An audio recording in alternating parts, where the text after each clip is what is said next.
Let's give you a live look at the nation's capital, where the House of Representatives just approved legislation to protect same-sex and interracial marriages. Some lawmakers fear those rights could be overturned by the Supreme Court, which last month reversed Roe v. Wade that had secured a woman's right to abortion.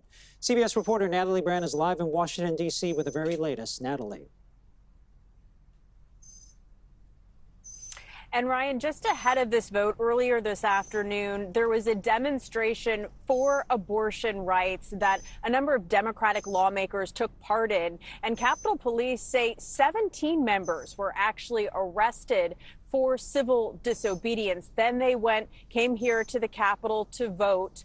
As you mentioned, this legislation did pass, and notable with bipartisan support. But really the strategy here, House Democrats are trying to raise awareness about other rights that they believe could be at risk. Meanwhile, House Republicans who opposed this bill argued it was a political stunt. House Democrats took up a bill to protect marriage equality out of fear the conservative court could revisit other landmark decisions. The bill is passed. Without objection, a motion.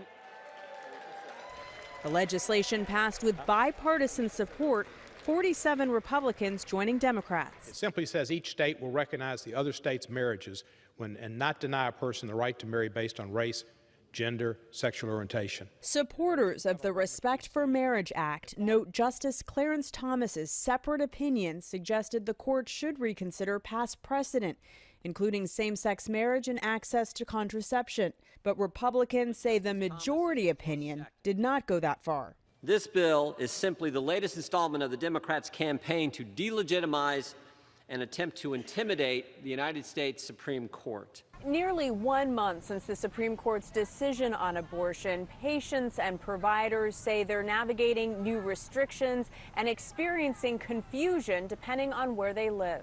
Physicians seeing ectopic pregnancies or patients with sepsis or hemorrhage during pregnancy are literally calling hospital attorneys who, in some cases, tell them to wait until there is a higher chance of death before intervening. During a House committee hearing Tuesday, lawmakers also heard from an OBGYN who opposes abortion. It means that instead of defaulting to abortion as a Band-Aid for a variety of complex issues, we will now be working to identify innovative solutions for women today, their preborn children, and for future generations. And while there's been bipartisan support expressed for family planning, House Democrats say they will put Republicans on the record later this week with a vote on guaranteeing access to contraceptive services. And Natalie, I understand the House is expected to vote on Thursday on a bill backed by California leaders to protect and expand birth control rights.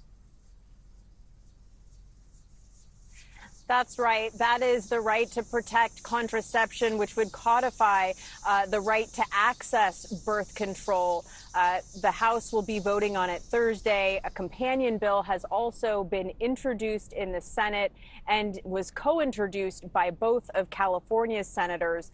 But it's also worth noting that California's senators are among a group of Democratic lawmakers additionally pushing to expand investment in Title X family planning programs to expand birth control access, particularly to those individuals who are lower income. Ryan.